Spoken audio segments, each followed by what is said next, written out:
Assalamualaikum warahmatullahi wabarakatuh. Bismillahirrahmanirrahim. Alhamdulillahi rabbil alamin. Allahumma salli wa sallim ala Sayyidina Muhammad wa ala alihi wa sahbihi ajma'in. Sahabatku, semoga dengan keberkahan dan kemuliaan Nabi Muhammad SAW dipermudahkan oleh Allah Subhanahu wa Ta'ala segala urusan kita, dimudahkan rezeki kita, diampuni segala dosa kita, selalu dalam lindungan Allah Subhanahu wa Ta'ala, diselamatkan iman kita baik di dunia maupun di akhirat, dan juga mendapatkan syafaat Nabi kita Muhammad SAW di akhirat nanti. Amin ya rabbal alamin. Sahabat yang dirahmati Allah Subhanahu wa Ta'ala, akhlak Rasulullah Muhammad SAW sungguh sangatlah mulia. Sepanjang hidupnya, beliau menjadi suri teladan yang baik dan sempurna bagi seluruh umat manusia. Karena itu, beruntunglah mereka yang hidup sezaman atau semasa dengan Nabi Muhammad SAW dan beriman kepada risalah yang dibawanya. Tidak ada seorang pun yang membenci Rasulullah SAW kecuali mereka yang hatinya tertutup oleh kedengkian. Rasulullah SAW adalah pribadi yang luhur. Walaupun sudah dijamin masuk surga, beliau tetap melaksanakan amalan-amalan secara wara', yakni dengan sikap penuh kewaspadaan agar terhindar dari segala yang haram. Ada sebuah kisah yang terjadi pada diri Rasulullah Muhammad SAW menjelang wafatnya. Ketika itu, Rasulullah SAW telah jatuh sakit yang cukup lama dan keadaannya menjadi sangat lemah. Kemudian suatu ketika, Rasulullah SAW mengumpulkan para sahabatnya. Rasulullah SAW meminta Bilal memanggil semua sahabat untuk datang ke masjid. Tidak lama kemudian, masjid penuh dengan para sahabat.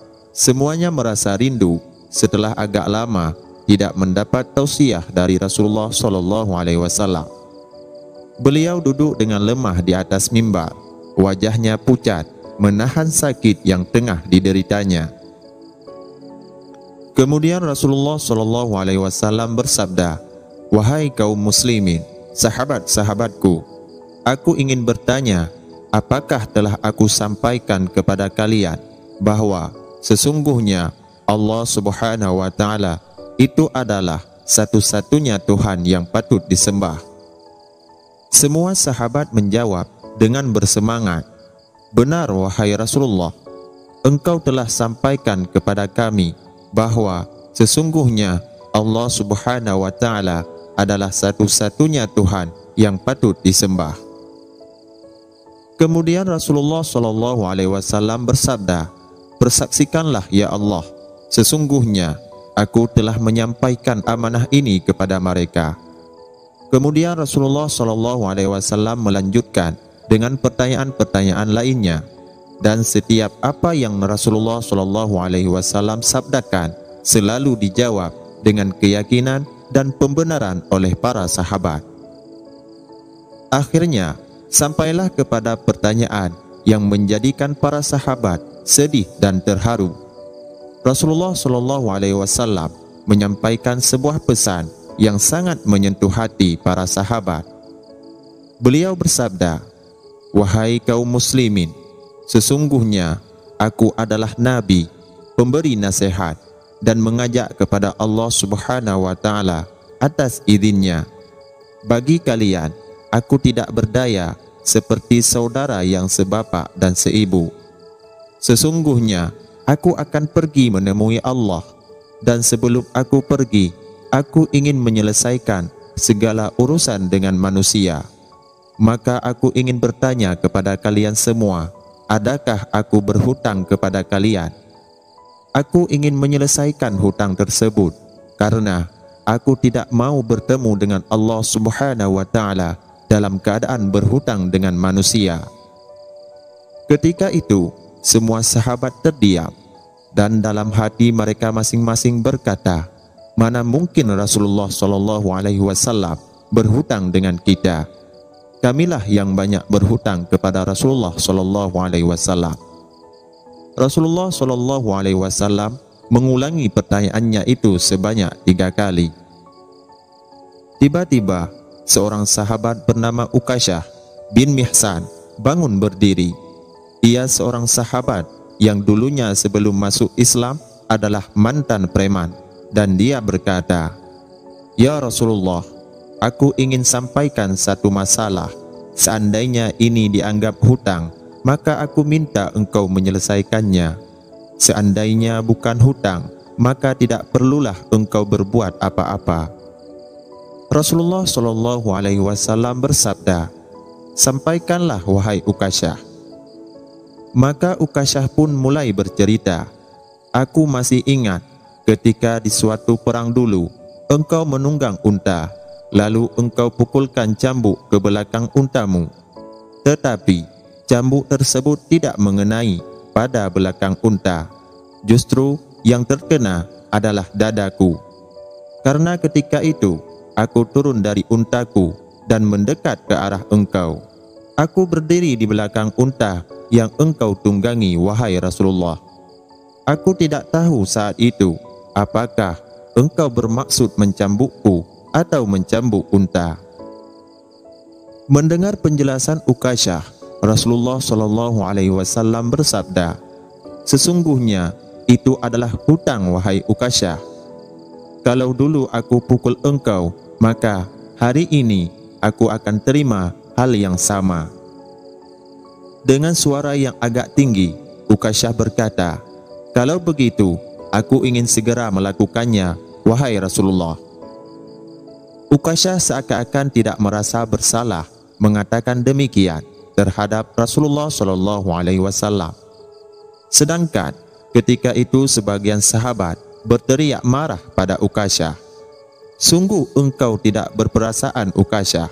Bukankah baginda Rasulullah SAW sedang sakit?" Ukasyah tidak menghiraukan semua itu.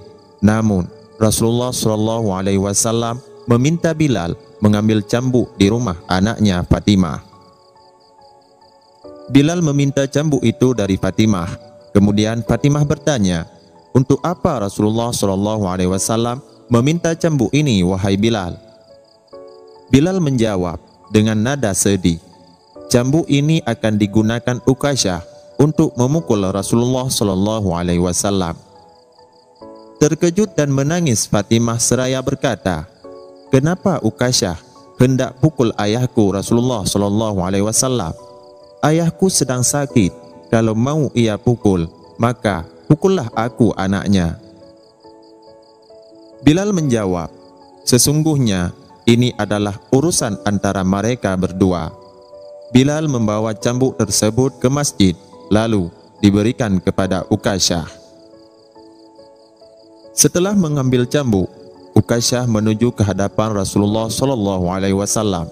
Tiba-tiba Abu Bakar berdiri menghalangi Ukasyah sambil berkata, "Ukasyah, kalau kamu hendak memukul, pukullah aku. Aku orang yang pertama beriman dengan apa yang Rasulullah SAW sampaikan. Akulah sahabatnya dikala suka dan duka. Kalau engkau hendak memukul, maka pukullah aku." Namun Rasulullah SAW mengatakan, "Duduklah wahai Abu Bakar, ini urusan antara aku dengan Ukasyah." Ukasyah menuju ke hadapan Rasulullah SAW. Kemudian Umar berdiri menghalangi Ukasyah sambil berkata, "Ukasyah, engkau mau memukul, pukullah aku. Dulu memang aku tidak suka mendengar nama Muhammad, bahkan aku pernah berniat untuk menyakitinya. Tetapi itu dulu. Sekarang tidak boleh ada seorang pun yang boleh menyakiti Rasulullah SAW. Kalau engkau berani menyakiti Rasulullah, maka langkahi dulu mayatku." Lalu dijawab oleh Rasulullah SAW, "Duduklah wahai Umar, ini urusan antara aku dengan Ukasyah." Ukasyah menuju ke hadapan Rasulullah Shallallahu Alaihi Wasallam. Tiba-tiba berdiri Ali bin Abu Talib, sepupu sekaligus menantu Rasulullah Shallallahu Alaihi Wasallam. Dia menghalangi Ukasyah sambil berkata, "Ukasyah, pukullah aku saja. Darah yang sama mengalir pada tubuhku ini, wahai Ukasyah." Lalu dijawab oleh Rasulullah Shallallahu Alaihi Wasallam, "Duduklah wahai Ali. Ini urusan antara aku dengan Ukasyah." Ukasyah semakin dekat dengan Rasulullah Shallallahu Alaihi Wasallam. Tiba-tiba, tanpa disangka, bangkitlah kedua cucu kesayangan Rasulullah Shallallahu Alaihi Wasallam, yaitu Hasan dan Husain. Mereka berdua memegangi tangan Ukasyah sambil memohon, "Wahai paman, pukullah kami paman. Kakek kami sedang sakit, pukullah kami saja wahai paman. Sesungguhnya kami ini cucu kesayangan Rasulullah Shallallahu Alaihi Wasallam. Dengan memukul kami, sesungguhnya itu sama dengan menyakiti kakek kami, wahai paman." Lalu Rasulullah Shallallahu Alaihi Wasallam berkata, "Wahai cucu-cucu kesayanganku, duduklah kalian. Ini urusan kakek dengan paman Ukasyah." Begitu sampai di tangga mimbar, dengan lantang Ukasyah berkata, "Bagaimana aku mau memukul engkau ya Rasulullah? Engkau duduk di atas dan aku di bawah. Kalau engkau mau aku pukul, maka turunlah ke bawah." Rasulullah Shallallahu Alaihi Wasallam memang manusia terbaik. Kekasih Allah itu meminta beberapa sahabat memapahnya ke bawah. Rasulullah Shallallahu Alaihi Wasallam didudukkan pada sebuah kursi. Lalu dengan suara tegas, Ukasyah berkata lagi, "Dulu, waktu engkau memukul aku tidak memakai baju, ya Rasulullah." Para sahabat sangat geram mendengar perkataan Ukasyah. Tanpa berlama-lama, dalam keadaan lemah, Rasulullah Shallallahu Alaihi Wasallam membuka bajunya. Kemudian terlihatlah tubuh Rasulullah Shallallahu Alaihi Wasallam yang sangat indah. Sedang beberapa batu terikat di perut Rasulullah Shallallahu Alaihi Wasallam, pertanda Rasulullah Shallallahu Alaihi Wasallam sedang menahan lapar. Kemudian Rasulullah Shallallahu Alaihi Wasallam bersabda, "Wahai Ukasyah, segeralah dan janganlah kamu berlebih-lebihan. Nanti Allah akan murka padamu." Ukasyah langsung menghambur menuju Rasulullah Shallallahu Alaihi Wasallam. Cambuk yang ada di tangannya segera ia membuangnya. Kemudian ia memeluk tubuh Rasulullah Shallallahu Alaihi Wasallam seerat-eratnya sambil menangis sejadi-jadinya. Ukasyah berkata, "Ya Rasulullah, ampuni aku, maafkan aku. Mana ada manusia yang sanggup menyakiti engkau ya Rasulullah. Sengaja aku melakukannya agar aku dapat merapatkan tubuhku dengan tubuhmu. Seumur hidupku aku bercita-cita dapat memelukmu, karena sesungguhnya aku tahu bahwa tubuhmu tidak akan dimakan oleh api neraka, dan sungguh aku takut dengan api neraka. Maafkan aku ya Rasulullah." Rasulullah Shallallahu Alaihi Wasallam dengan tersenyum berkata, "Wahai sahabat-sahabatku semua, kalau kalian ingin melihat ahli surga, maka lihatlah Ukasyah." Semua sahabat meneteskan air mata dan terharu atas kejadian ini. Mereka memahami maksud Ukasyah yang semata-mata ingin memeluk erat sang insan yang paling mulia itu. Demikianlah kisah Rasulullah Shallallahu Alaihi Wasallam dan Ukasyah yang sangat mengharukan. Semoga bermanfaat dan jadi pelajaran bagi kita semua. Wallahu a'lam bishawab. Wabillahi taufiq wal hidayah. Wassalamualaikum warahmatullahi wabarakatuh.